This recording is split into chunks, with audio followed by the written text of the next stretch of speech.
ಮುಖಕ್ಕೆ ಟೇಪ್ ಸುತ್ತಿ ತಲೆಗೆ ಹೊಡೆದು ಭೀಕರವಾಗಿ ಕೊಲೆ ಮಾಡಿರುವಂತ ಘಟನೆ ನಡೆದಿದೆ. 40 ವರ್ಷದ ಮೋಹನ್ ರಾವ್ ಎಂಬಾತನ ಬರ್ಬರ ಹತ್ಯೆ ಮಾಡಲಾಗಿದೆ. ಬೆಂಗಳೂರಿನ ಮಂಜುನಾಥ ನಗರದಲ್ಲಿ ನಡೆದಿರುವಂತ ಘಟನೆ ಇದು. ಊರ್ಮಿಳಾ ಎಂಬಾಕೆ ಜೊತೆಗೆ ಬಾಡಿಗೆ ಮನೆಯಲ್ಲಿ ಈ ಮೋಹನ್ ವಾಸವಿದ್ರು. 3 ತಿಂಗಳ ಹಿಂದೆ ಬಾಡಿಗೆಗೆ ಬಂದಿದ್ದ ಮೋಹನ್ ಮತ್ತು ಊರ್ಮಿಳಾ.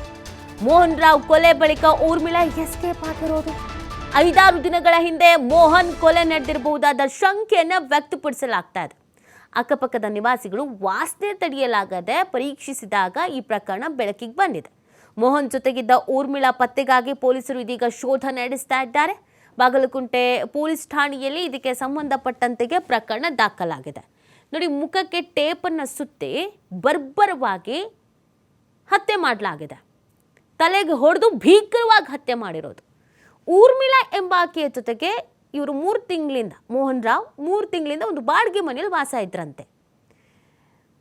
ಆದರೆ ಈಗ ಕೊಲೆ ಆಗಿದೆ. ಊರ್ಮಿಳಾ ಕಾಣಿಸ್ಕೊಳ್ತಾ ಇಲ್ಲ. ಊರ್ಮಿಳಾ ಎಲ್ಲಿ ಹೋದ್ರು? ಇವರಿಬ್ಬರ ಸಂಬಂಧ ಏನು? ಎಸ್ಕೇಪ್ ಆಗಿದ್ಯಾಕೆ ಊರ್ಮಿಳಾ? ಇದೆಲ್ಲದ್ರ ಬಗ್ಗೆಯೂ ಕೂಡ ಈಗ ತನಿಖೆ ಆಗಬೇಕಾಗತ್ತೆ. ಗೊತ್ತೇ ಇಲ್ಲ ಅಕ್ಕಪಕ್ಕದ ಮನೆಯವರಿಗೆ. ಇಲ್ಲಿ ಬೆಂಗಳೂರಲ್ಲಿ ಇದೊಂದು ಸಮಸ್ಯೆ. ಯಾರಾದರೂ ಸತ್ತೋದ್ರೂ ಪಕ್ಕದ ಮನೆಯವ್ರಿಗೆ ಗೊತ್ತಾಗಲ್ಲ. ವಾಸನೆ ಬರಬೇಕು, ಇರೋಕ್ಕೆ ಆಗದೆ ವಾಸನೆ ಬಂದ ಮೇಲೆ ಓಕೆ, ಪಕ್ಕದ ಮನೇಲಿ ಏನೋ ವಾಸನೆ ಬರ್ತಾ ಇದೆ, ಏನು ಇಲ್ಲಿಗಿಲಿ ಸತ್ತೋಗಿದ್ಯಾ ನೋಡೋಣ ಅಂತ ಹೋದಾಗ್ಲೇ ಬದುಕಿದಾರೋ ಸತ್ತಿದಾರೋ ಗೊತ್ತಾಗೋದು. ಇಲ್ಲೂ ಸೇಮ್ ಕತೆ. ಯಾರಿಗೂ ವಿಷಯವೇ ಗೊತ್ತಿಲ್ಲ. 1 ವಾರ ಆದರೂ ಕೆಟ್ಟು ವಾಸನೆ ಬರ್ತಾ ಇತ್ತು ಅಂತ ಎಲ್ಲ ಹೋಗಿದಾರಂತೆ. ಆಮೇಲೆ ಒಂದು ಸ್ವಲ್ಪ ಅನುಮಾನ ಬಂದಿದೆ, ಯಾಕೋ ಈ ಥರ ವಾಸನೆ ಬರ್ತಾ ಇದೆಯಲ್ಲ ಅಂತ ನೋಡಿದಾಗ ಮರ್ಡರ್ ಆಗಿದೆ ಅನ್ನೋದು ಗೊತ್ತಾಗ್ತಾ ಇದೆ.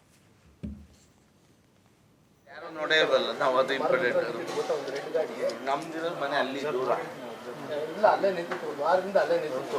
ಅವನು ಬಂದು ಆ ಅಮ್ಮ ಬಂದು ಕೇಳಿದೆ, ಇಲ್ಲಿ ಯಾರಪ್ಪ ಇದು ಗಾಡಿ ಎಲ್ಲ ಎಲ್ಲವರೆ ಅಂತ ಕೇಳಿದ್ರೆ ಇವ್ರು ಯಾರು ಹೇಳಿಲ್ಲ. ಆಮೇಲೆ ಆ ಅಮ್ಮನೆ ಹುಡುಕಿ ಹೋಗಿ ನೋಡಿ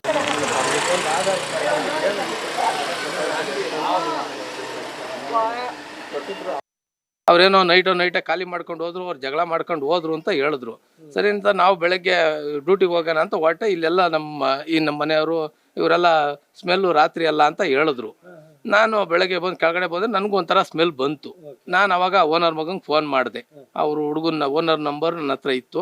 ಫೋನ್ ಮಾಡಿದೆ, ಈ ಥರ ಹಿಂಗೇನೋ ಸ್ಮೆಲ್ ಬರ್ತಾ ಇದೆ ನೋಡಪ್ಪ ಅಂತ. ಅವನು ಅವಾಗ ಇಲ್ಲ ಅಣ್ಣ, ನಾನು ಮೊನ್ನೆ ಬಂದು ನೋಡ್ಕೊಂಬಂದೆ, ಅನ್ನದ ಸ್ಮೆಲ್ ಅದು ಅಂತ ಅಂದ. ಇಲ್ಲಪ್ಪ, ಅನ್ನದ ಸ್ಮೆಲ್ ಥರ ಬರ್ತಾ ಇಲ್ಲ, ಬೇರೆ ಥರ ಸ್ಮೆಲ್ ಬರ್ತಾ ಇದೆ ನೋಡು ಅಂತಂದೆ. ಸರಿ ಆಯ್ತಣ್ಣ ಅಂತೇಳಿ ಇಟ್ಟ ಫೋನು. ಆಮೇಲೆ ಏನೋ ಅವ್ರು ಮಧ್ಯಾಹ್ನ 2 ಗಂಟೆಗೆ ಬಂದು ನೋಡಿದ್ರಂತೆ. ಸ್ಮೆಲ್ಲು ಅಂತ ಗೊತ್ತಾಗಿ ಆಮೇಲೆ ಬಾಕ್ಲು ಹೊಡೆದು ಎಲ್ಲ ನೋಡಿದ್ಮೇಲೆ ಈ ಥರ ಹಿಂಗೇನೋ ಮರ್ಡರ್ ಆಗಿದೆ, ಈ ಥರ ಏನೋ ಬಾಡಿ ಇದೆ ಅಂತ ನೋಡಿ ಆಮೇಲೆ ನಮ್ಮ ಮನೆಯವರು ನನಗೆ ಫೋನ್ ಮಾಡಿದ್ರು. ಒಂದು 3 ಗಂಟೆ ಟೈಮಿಗೆ ಹಿಂಗೆಲ್ಲ ಪೊಲೀಸ್ನವರೆಲ್ಲ ಬಂದಿದ್ದಾರೆ, ಬಾ ಮನೆ ಹತ್ರ ಅಂತ. ನಂದು ಇಲ್ಲೇ ಪಕ್ಕದಲ್ಲಿ ಆಫೀಸ್ ಇರೋದ್ರಿಂದ ಬಂದು ನೋಡಿದೆ. ಹಾಗೆಲ್ಲ ಪೊಲೀಸ್ನವರು ಮತ್ತು ಇವರೆಲ್ಲ ಬಂದಿದ್ದರು, ಫಾರೆನ್ಸಿಕ್ ಇವರೆಲ್ಲ ಬಂದಿದ್ದರು. ಅದನ್ನು ನೋಡ್ಕೊಂಡು ನಾನು ಮತ್ತೆ ಕೆಲ್ಸಕ್ಕೆ ಹೋಗ್ಬೇಕಾಗಿದೆ ಅಂತ ವಾಪಸ್ ಹೋದೆ. ಮತ್ತೆ 8 ಗಂಟೆ ಕೆಲಸ ಮುಗಿಸ್ಕೊಂಡ್ಮೇಲೆ ಅಷ್ಟೊತ್ತು ಇಲ್ಲಿ ಬರೋರು ಅಮ್ಮ ಓಡಾಡ್ತಾ ಇದ್ರು, ಎಲ್ಲ ನಿಂತ್ಕೊಂಡು ಓಡಾಡೋರು, ಮನೆ ಮಕ್ಕಳನ್ನೆಲ್ಲ ಮಾತಾಡ್ಸೋದು ಎಲ್ಲ ಮಾಡ್ತಾ ಇದ್ರು ಅಮ್ಮ. ಅವ್ರು ಬಂದು 1 ತಿಂಗಳಿದೆ, ನಮ್ಗೆ ಅಷ್ಟು ಗೊತ್ತಿಲ್ಲ. ನಾವು ಒಳಗಡೆ ಬೋಲ್ಟ್ ಹಾಕೊಂಡು ಒಳಗಡೆ ಇಟ್ಕೊಂಡ್ಬಿಡ್ತೀವಿ, ಆಚೆನೇ ಬರ್ತಾ ಇರಲಿಲ್ಲ. ನಮಗಿಂತ ಸ್ವಲ್ಪ ಒಂದು 2-3 ವರ್ಷ 40 ವರ್ಷ ಆಗಿದೆ. ಅವ್ರ ಹೆಸರು ಗೊತ್ತಿಲ್ಲ, ಏನು ಗೊತ್ತಿಲ್ಲ. ಬಟ್ ಅವರು ಇಲ್ಲಿ ಓಡಾಡ್ತಿದ್ರು ಅಷ್ಟೇ, ನೋಡ್ತಿದ್ದೆ ಹೊರ್ತು ಅವ್ರ ಬಗ್ಗೆ ನಮ್ಗೇನು ಗೊತ್ತೇ ಇಲ್ಲ. ನಾನು ನೋಡೇ ಇಲ್ಲ ಅವ್ರು ಯಾರು ಅಂತಾನೆ ನಮ್ಗೆ ಗೊತ್ತಿಲ್ಲ. ಅದು ನಾವಿವತ್ತು ನಾಯಿ ಸತ್ತೋಗಿದೆ ಅಂತ ಅನ್ಕೊಂಡಿದ್ದೀವಿ ನಾವು. ನಾಯಿ ಸತ್ತೋಗಿದೆ ಅದಕ್ಕೆ ಸ್ಮೆಲ್ ಬರ್ತಾಯಿದೆ. ಇಲ್ಲಾಂದ್ರೆ ಈ ಪಾನಿಪುರಿ ಅಣ್ಣಂಗೆ ಮೋಸ್ಟ್ಲಿ ಪಾಪ ಅವ್ರ ಅಮ್ಮ ಸತ್ತೋಗ್ಬಿಟ್ರಂತೆ, ಅದಕ್ಕೆ ಹೋಗಿದ್ದಾರೆ.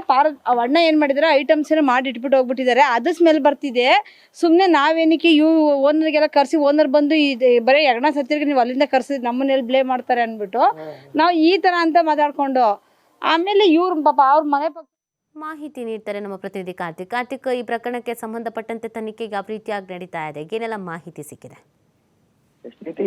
ಏನು ಊರ್ಮಿಳಾ ಎಂಬ ಸಂಗಾತಿಯೊಂದಿಗೆ ಈ ಮೃತ ಮೋಹನ್ ರಾವ್ ಈ ಒಂದು ಬಾಗಲಗುಂಟೆಯ ಒಂದು ಏರಿಯಾದಲ್ಲಿ ಬಾಡಿಗೆ ಮನೆಯಲ್ಲಿ ವಾಸವಾಗಿರ್ತಾರೆ. ಕೇವಲ 3 ತಿಂಗಳ ಹಿಂದೆ ಬಾಡಿಗೆ ಮನೆಗೆ ಬಂದಿದ್ದಂತಹ ಈ ಏನು ಮಹಿಳೆ ಮತ್ತು ಈ ಒಂದು ಕೊಲೆಯಾಗಿರುವಂತಹ ಮೋಹನ್ ಈ 3 ತಿಂಗಳ ಹಿಂದೆ ಮನೆ ಬಾಡಿಗೆ ಪಡೆದು ದಿನನಿತ್ಯ ಏನು ತಮ್ಮ ಕೆಲಸ ಕಾರ್ಯಗಳಿಗೆ ತೊಡಗಿರ್ತಾರೆ. ಕೆಲ ವಾರಗಳಿಂದ ಜಗಳ ಕೂಡ ನಡೀತಾ ಇರ್ತದೆ. ಇದನ್ನ ಗಮನಿಸಿದಂತಹ ಏನು ಅಕ್ಕಪಕ್ಕದ ನಿವಾಸಿಗಳು, ಆ ಬಾಡಿಗೆ ಮನೆ ಕೊಟ್ಟಿದ್ದಂತಹ ಮಾಲೀಕರಿಗೂ ಕೂಡ ವಿಷಯ ಮುಟ್ಟಿರ್ತಾರೆ.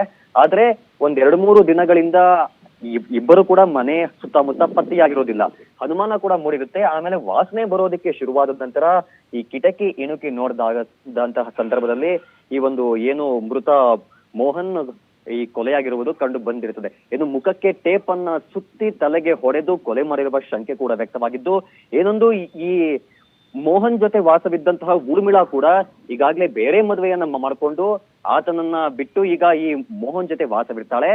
ಕೇವಲ ಆಕೆ ಮಾತ್ರವಲ್ಲದೆ ಮತ್ತೊಬ್ಬರ ಸಹಾಯ ಪಡೆದು ಮೋಹನ್ ನನ್ನ ಕೊಲೆ ಮಾಡಿದ್ದಾರೆ ಎಂಬ ಶಂಕೆ ಕೂಡ ವ್ಯಕ್ತವಾಗಿದ್ದು ಪೊಲೀಸರು ತನಿಖೆ ನಡೆಸಿದ್ದಾರೆ. ಥ್ಯಾಂಕ್ ಯು ಕಾರ್ತಿಕ್, ತಮ್ಮ ಡೀಟೇಲ್ಸ್ಗೆ.